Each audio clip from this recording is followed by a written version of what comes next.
with an implementation and financing strategy. Urban housing. Under the PM Awas Yojana, Urban 2.0, housing needs of 1 crore urban poor and middle-class families will be addressed with an investment of 10 lakh crore rupees. This will include the central assistance of 2.2 lakh crore rupees in the next 5 years. A provision of interest subsidy to facilitate loans at affordable rates is also envisaged. In addition, enabling policies and regulations for efficient and transparent rental housing markets with enhanced availability will also be put in place. Water supply and sanitation. In partnership with state governments and multilateral development banks, we will promote water supply, sewage treatments, and solid waste management projects and services for 100 large cities through bankable projects. These projects will also envisage use of treated water for irrigation and filling up of tanks in nearby areas. Street markets.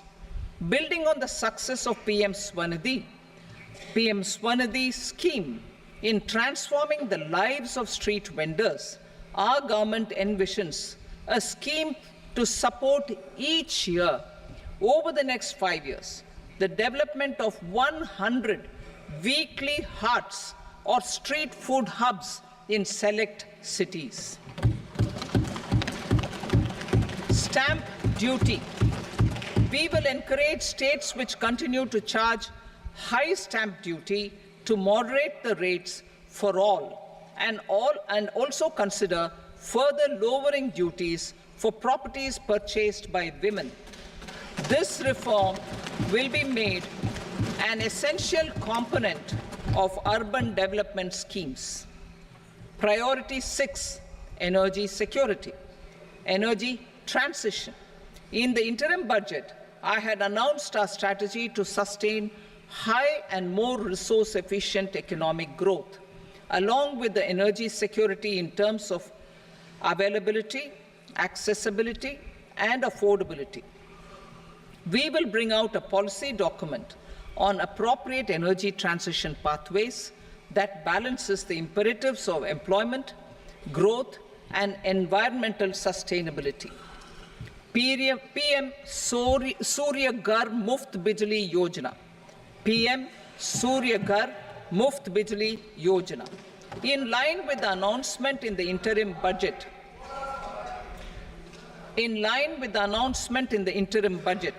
PM Surya Ghar Muft Bijli Yojana has been launched to install rooftop solar plants to enable 1 crore households obtain free electricity up to 300 units every month. The scheme has generated remarkable response with more than 1.28 crore registrations and 14 lakh applications, and we will further encourage it. Pumped storage policy.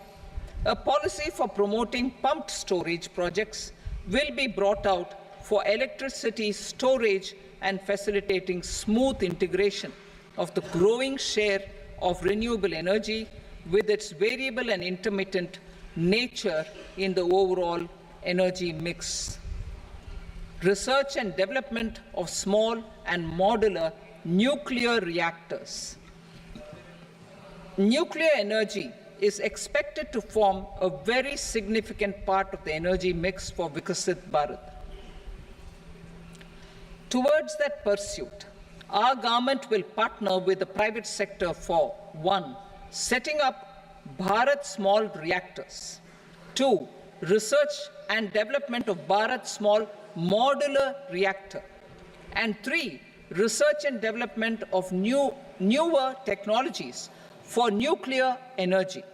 The R&D funding announced in the interim budget will be made available for this sector also. Advanced ultra supercritical thermal power plants.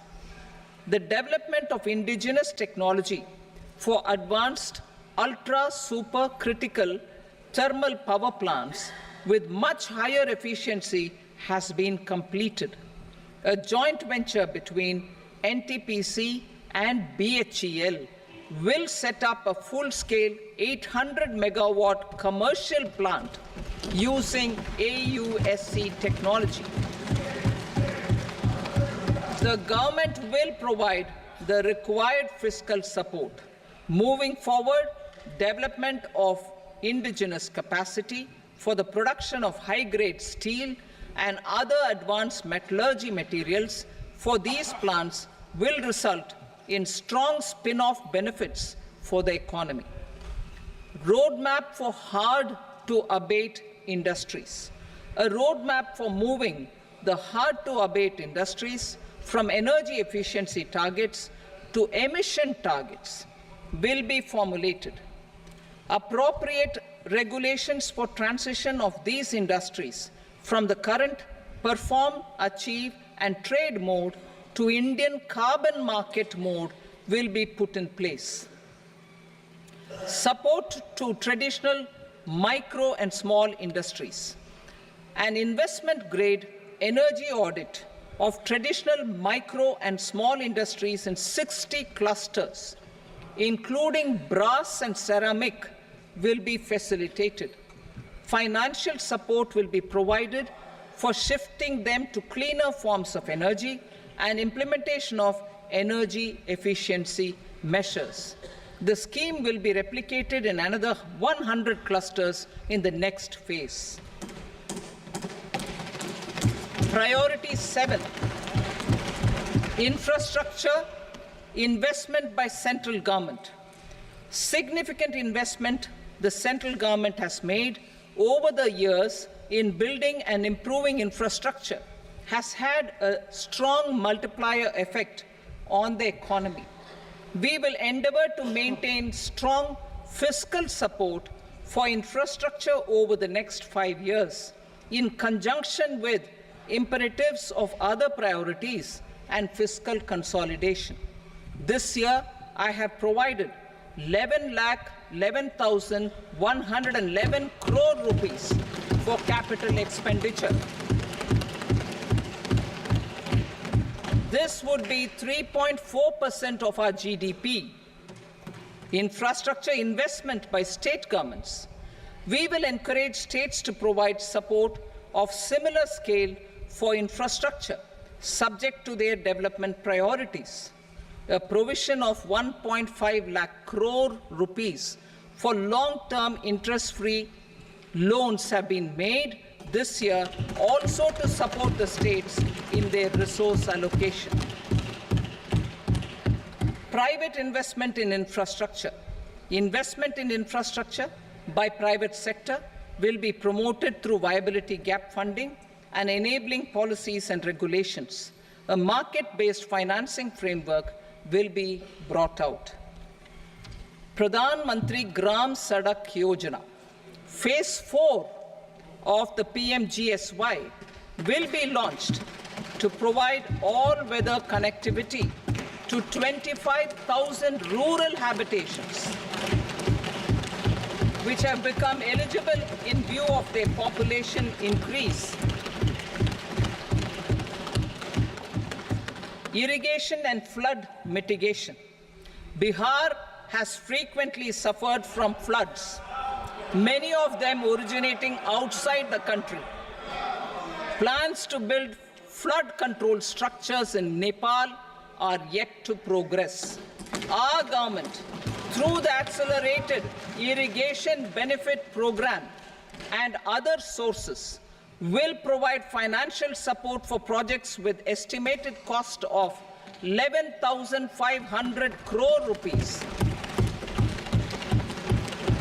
such as the Kosi-Michi intra-state link and 20 other ongoing and new schemes, including barrages, river pollution abatement and irrigation projects.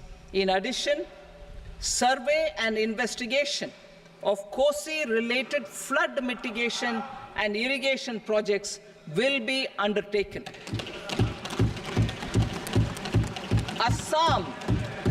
Assam grapples with floods every year by the Brahmaputra River and its tributaries originating outside India.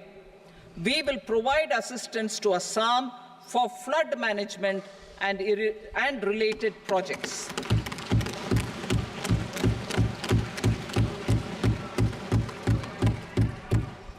Himachal Pradesh suffered extensive losses due to floods last year.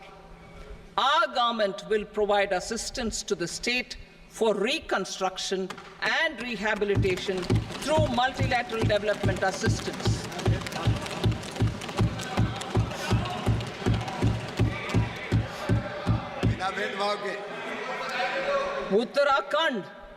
Uttarakhand too suffered losses due to cloudbursts and massive landslides.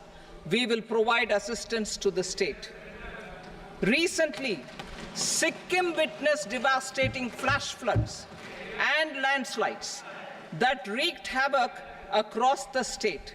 Our government will provide assistance to the state. Tourism has always been a part of our civilization.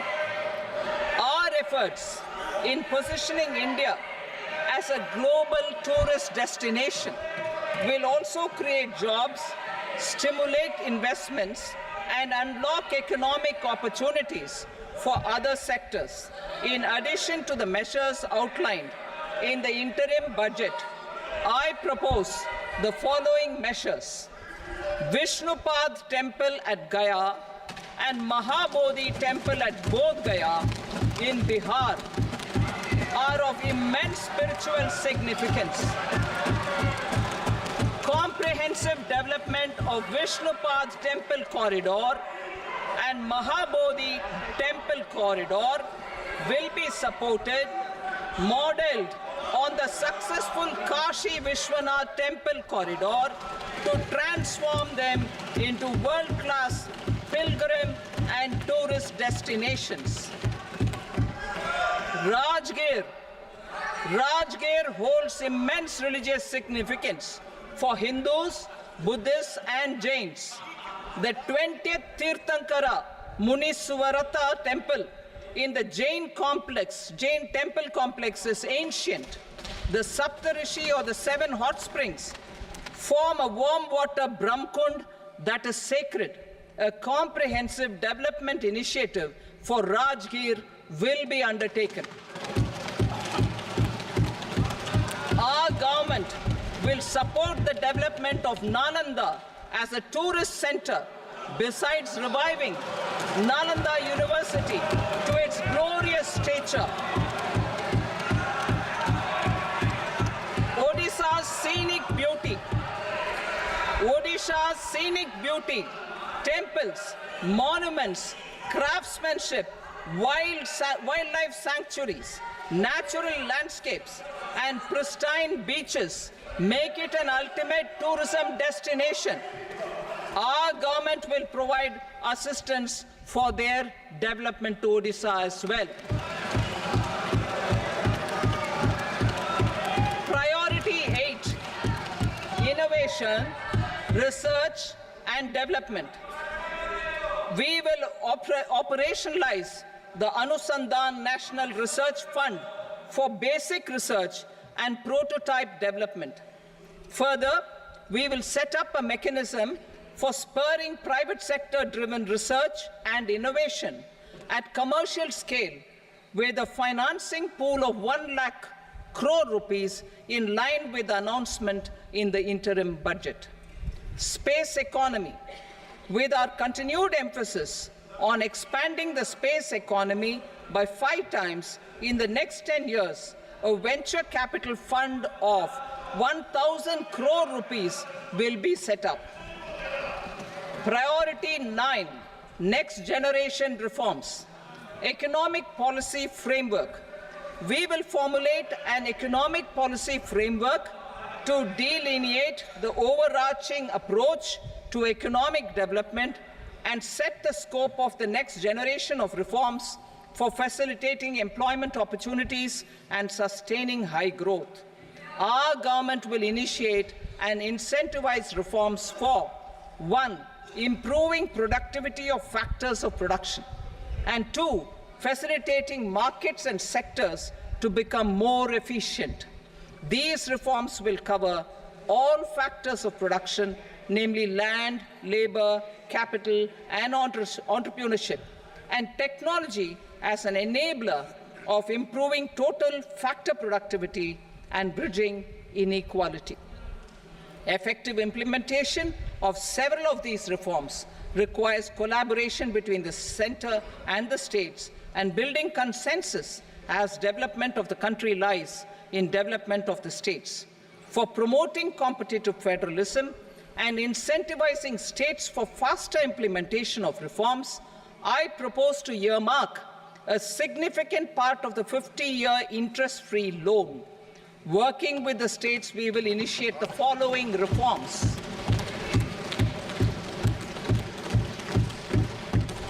Land-related reforms and actions, both in the rural and urban areas, will cover land administration, will cover 1. Land administration, planning and management, and 2. Urban planning usage and building bylaws. These will be incentivized for completion within the next 3 years through appropriate fiscal support. Rural land-related actions. Rural land-related actions will include 1.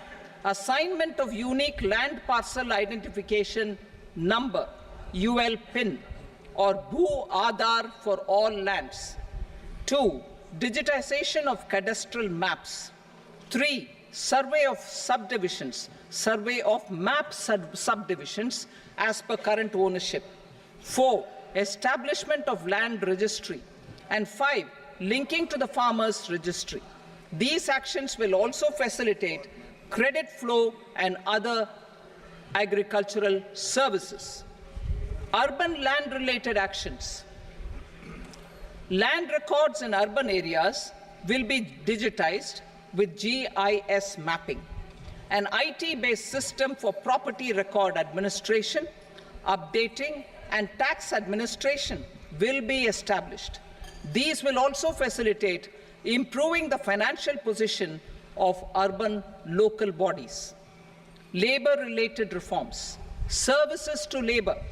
Our government will facilitate the provision of a wide array of services to labor, including those for employment and skilling.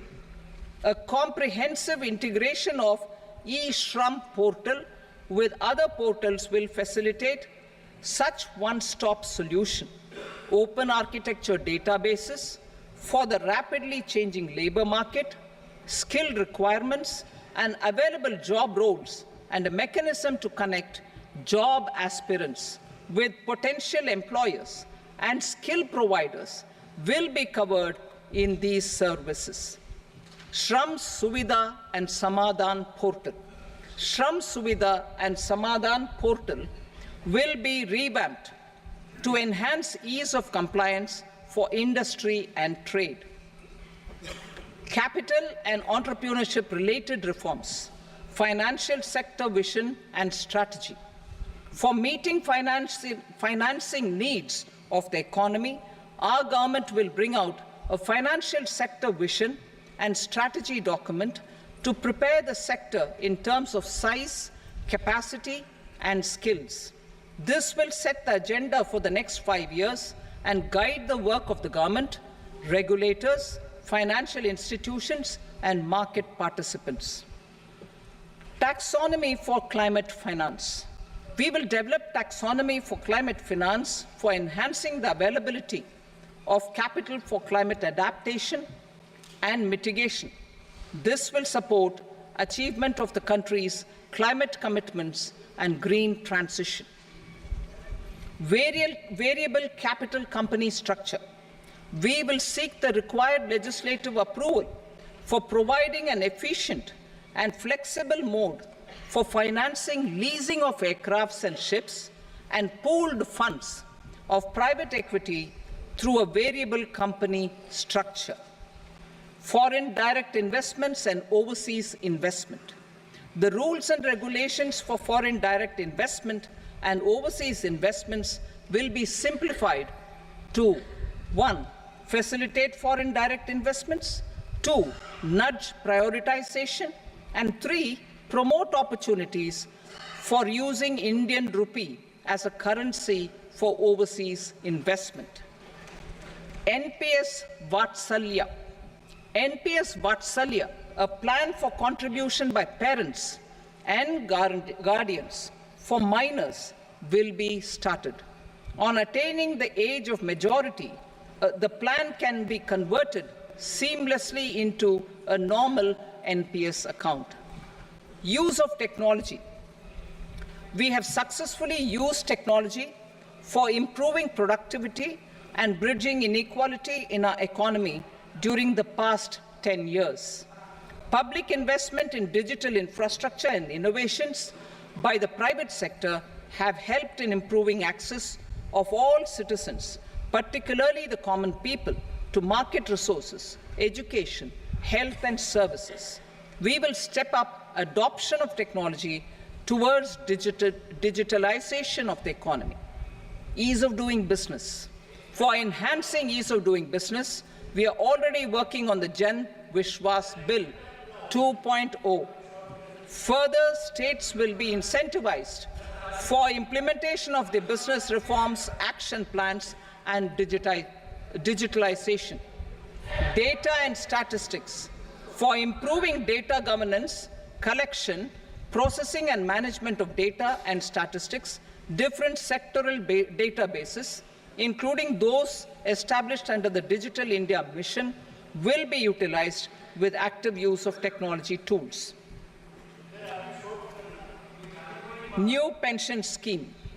The committee to review the NPS has made considerable progress in its work. I am happy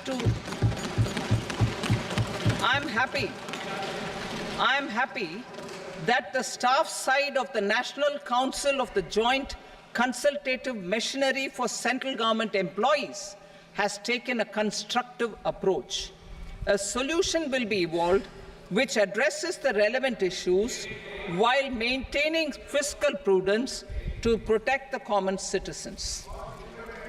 Budget estimates for 24-25. For the year 24-25, total receipts other than borrowings and the total expenditure are estimated at 32.07 lakh crore rupees and 48.21 lakh crore rupees respectively. The net tax receipts are estimated at 25.83 lakh crore rupees. The fiscal deficit is estimated at 4.9% of the GDP. The gross and the net market borrowings through dated securities during 24-25 are estimated at 14.01 lakh crore rupees and 11.63 lakh crore rupees respectively. Both will be less than that in 23-24. The fiscal consolidation path announced by me in 2021 has served our economy very well, and we aim to reach the deficit below 4.5% next year. The government is committed to staying the course. From 2026-27 onwards, our endeavor will be to keep the fiscal deficit each year such that the central government's debt will be on a declining path as percentage of GDP. I will now move to Part B.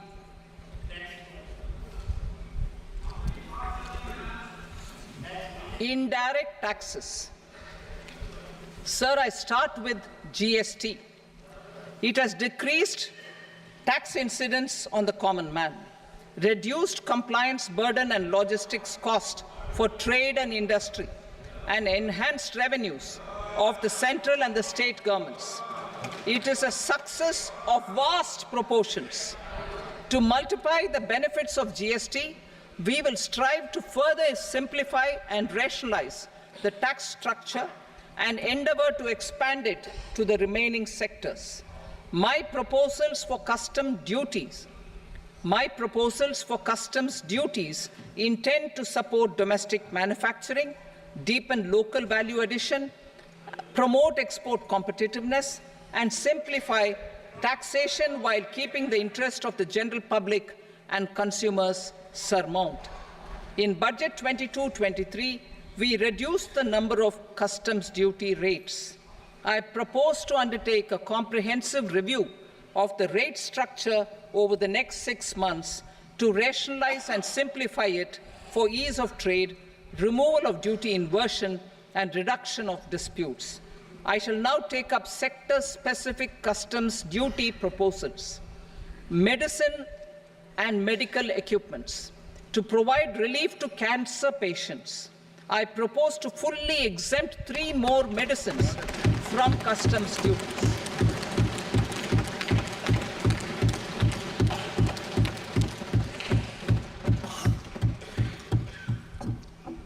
I also propose changes in the BCD on X-ray tubes and flat panel detectors for use in medical X-ray machines under the phased manufacturing program so as to synchronize them with the domestic capacity addition.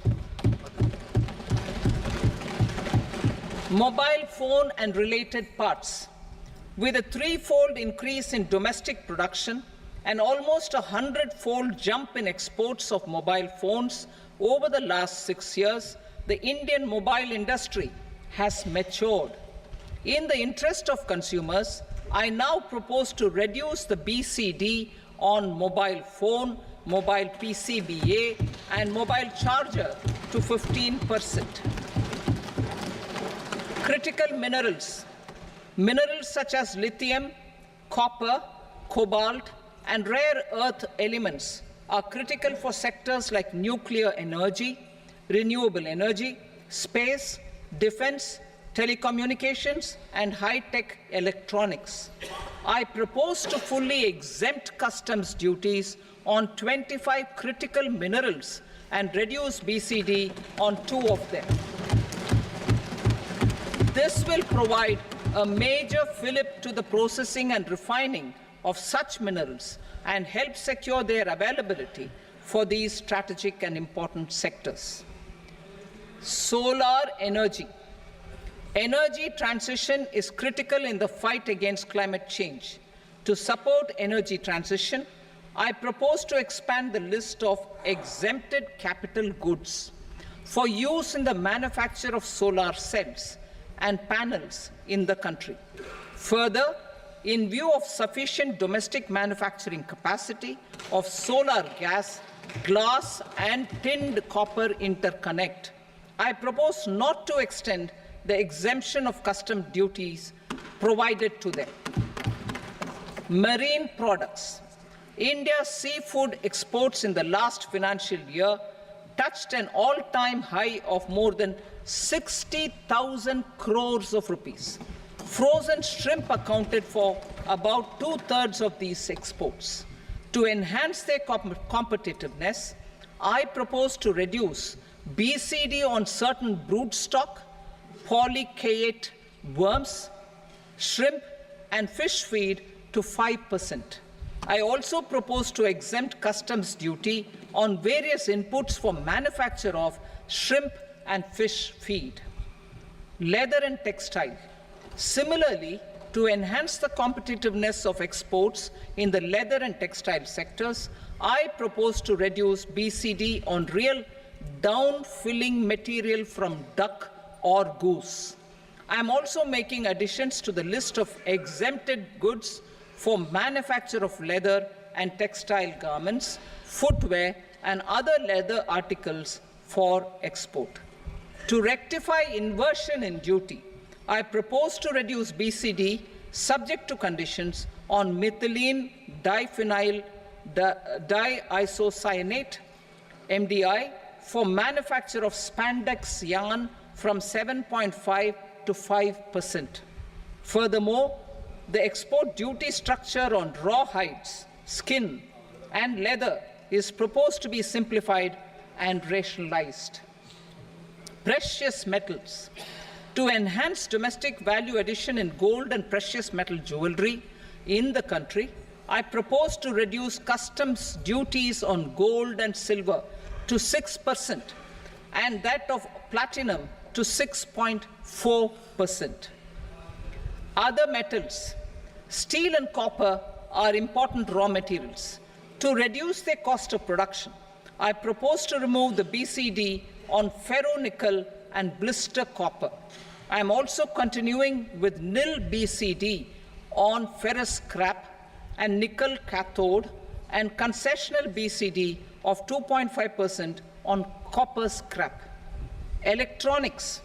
To increase value addition in the domestic electronics industry, I propose to remove the BCD subject to conditions on oxygen-free copper for manufacture of resistors. I also propose to exempt certain parts for manufacture of connectors. Chemicals and petrochemicals. To support existing and new capacities in the pipeline, I propose to increase the BCD on ammonium nitrate from 7.5% to 10%. Plastics. PVC flex banners are non-biodegradable and hazardous for environment and health. To curb their imports, I propose to raise the BCD on them from 10 to 25%. Telecommunication equipment. To incentivize domestic manufacturing, I propose to increase the BCD from 10 to 15% on PCBA of specified telecom equipment. Trade facilitation. To promote domestic aviation and boat and ship MRO, I propose to extend the period for export of goods imported for repairs from 6 months to 1 year. I'll read that again. To promote domestic aviation and boat and ship maintenance, repair and operations, I propose to extend the period for export of goods imported for repairs from 6 months to 1 year. In the same vein, I propose to extend the time limit for re-import of goods for repairs under warranty from 3 to 5 years. I now move to direct taxes. We will continue our efforts to simplify taxes, improve taxpayer services, provide tax certainty, and reduce litigation while enhancing revenues for funding the development and welfare schemes of the government. It has been our endeavor to simplify taxation. We have taken a number of measures in the last few years, including introduction of simplified tax regimes without exemptions and deductions for corporate tax and for personal income tax. This has been appreciated by taxpayers. 58% of corporate tax came from the simplified tax regime in the financial year 22-23. Similarly, as per data available till now, for the last fiscal, more than 2/3 have availed the new personal income tax regime. Comprehensive review of the Income Tax Act. I am now announcing a comprehensive review of the Income Tax Act 1961. The purpose is to make the Act concise, lucid, easy to read and understand. This will reduce disputes and litigation, thereby providing tax certainty to the taxpayers. I will also bring down the demand embroiled in litigation. It is proposed to be completed in 6 months. A beginning is being made in the Finance Bill by simplifying the tax regime for charities, tedious rate structures, provisions of reassessment and such provisions, and capital gains taxation. Simplification for charities and tedious.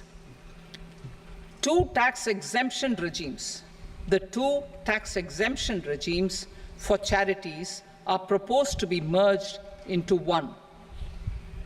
The 5% TDS rate on many payments is being merged into the 2% TDS rate and the 20% TDS rate on repurchase of units by mutual funds or UTI is being withdrawn. TDS rate on e-commerce operators is proposed to be reduced from 1 to 0.1%. Moreover, credit of TCS is proposed to be given in the TDS to be deducted on salary. Further, I propose to decriminalize delay for payment of TDS up to the due date of filing statement for the same. I also plan to provide a standard operating procedure for TDS defaults and simplify and rationalize the compounding guidelines for such defaults. Simplification of reassessment. I propose to thoroughly simplify the provisions for reopening and reassessment. An assessment hereinafter can be reopened beyond 3 years from the end of the assessment year only if the escaped income is 50 lakh rupees or more, up to a maximum period of 5 years from the end of the assessment year. Even in such cases, a time limit of 6 years before the year of the search, as against the existing time limit of 10 years, is being proposed. This will reduce tax uncertainty and disputes. Simplification and rationalization of capital gains. Capital gains taxation is also proposed to be hugely simplified.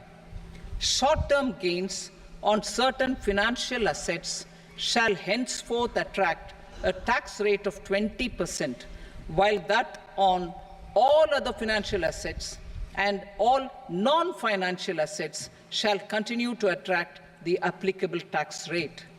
Long-term gains on all financial and non-financial assets, on the other hand, will attract a tax rate of 12.5%.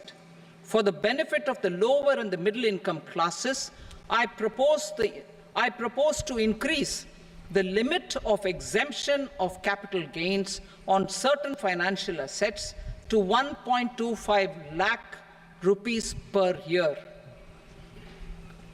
Listed financial assets held for more than a year will be classified as long-term, while unlisted financial assets and all non-financial assets will have to be held for at least 2 years to be classified as long-term. Unlisted bonds and debentures, debt mutual funds, and market-linked debentures, irrespective of holding period, however, will attract tax on capital gains at applicable rates. Taxpayer services. All the major taxpayer services under GST and most services under customs and income tax have been digitalized. All remaining services of customs and income tax, including rectification and order giving effect to appellate orders, shall be digitalized and made paperless over the next 2 years. Litigation and appeals. While our concerted efforts to reduce pendency of appeals at various appellate fora are beginning to show good results, it will continue to engage our highest attention. To dispose of the backlog of first appeals, I plan to deploy more officers to hear and decide such appeals, especially those with large tax effect. For resolution of certain income tax disputes pending in appeal, I am also proposing Vivad Se Vishwas Scheme 2024. Further, I propose to increase monetary limits for filing appeals related to direct taxes, excise, and service tax in the tax tribunals, high courts, and Supreme Court to 60 lakh rupees, 2 crore rupees, and 5 crore respectively. With a view to reduce litigation and provide certainty in international taxation, we will expand the scope of safe harbor rules and make them more attractive. We will also streamline the transfer pricing assessment procedure. Employment and investment. I have a few proposals to promote investment and foster employment. First of all, to bolster the Indian startup ecosystem, boost the entrepreneurial spirit, and to support innovation, I propose to abolish the so-called angel tax for all classes of investors.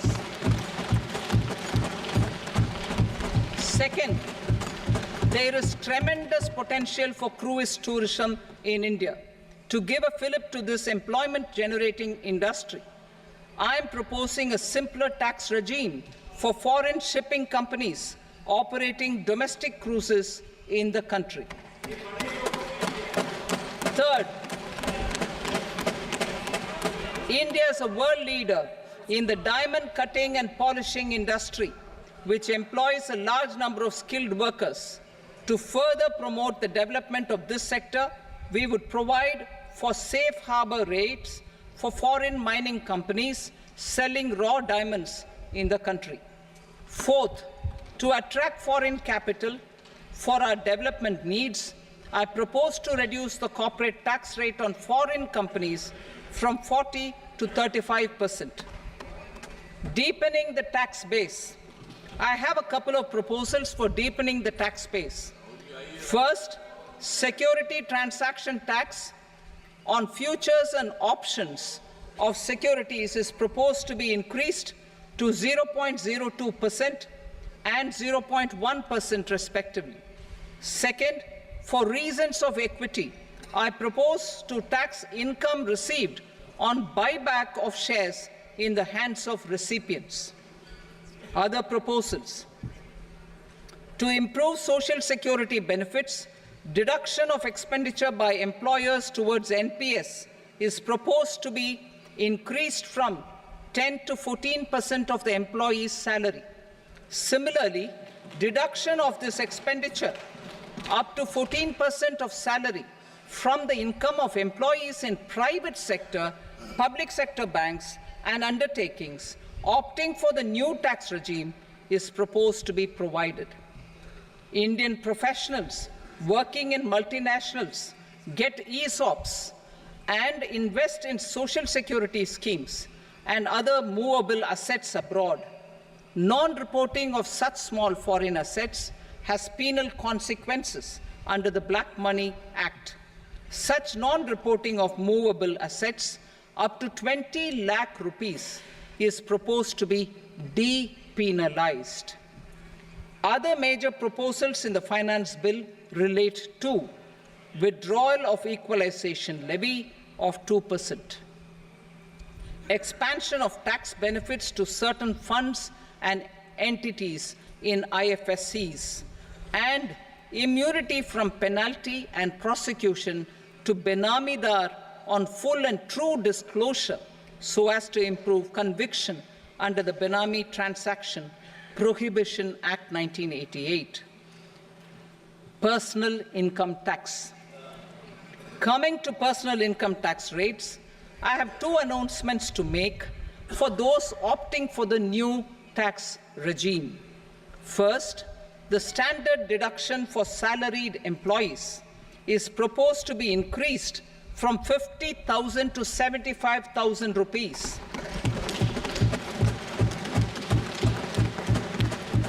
Similarly, deduction on family pension for pensioners is proposed to be enhanced from 15,000 to 25,000 rupees. This will provide relief to about 4 crore salaried individuals and pensioners.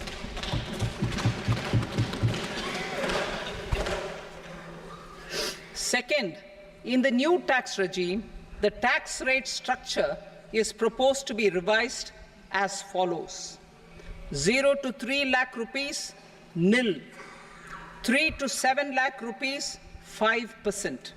7 to 10 lakh rupees, 10%. 10 to 12 lakh rupees, 15%. 12 to 15 lakh rupees, 20%. And above 15 lakh rupees, 30%. As a result of these changes, a salaried employee in the new tax regime stands to save up to 17,500 rupees in income tax.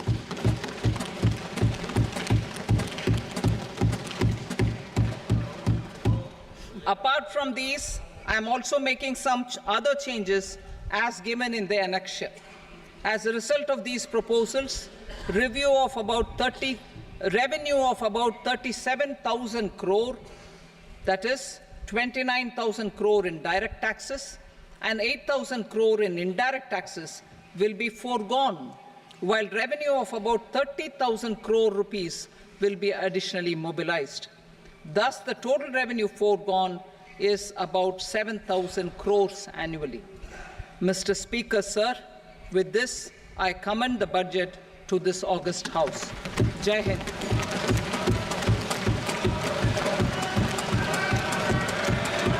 Item number 2. Item number 2.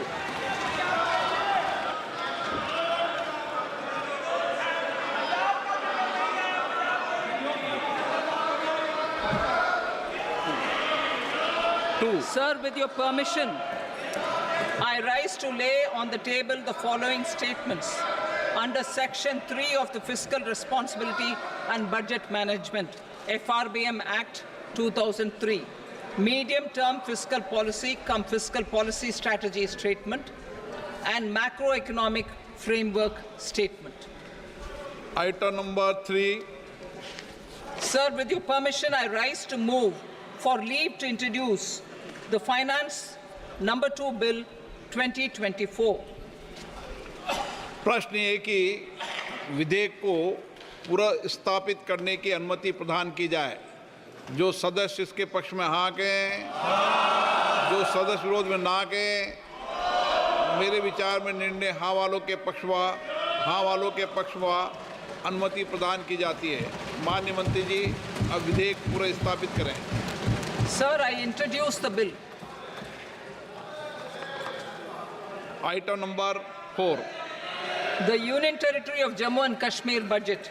Sir, I rise to present a statement, Hindi and English versions, of the estimated receipts and expenditure of the Union Territory of Jammu and Kashmir for the year 24-25. सभा की कार्रवाई कल बुधवार दिनांक 24 जुलाई 2024 को प्राप्त 11 बजे तक के लिए स्थगित की जाती है।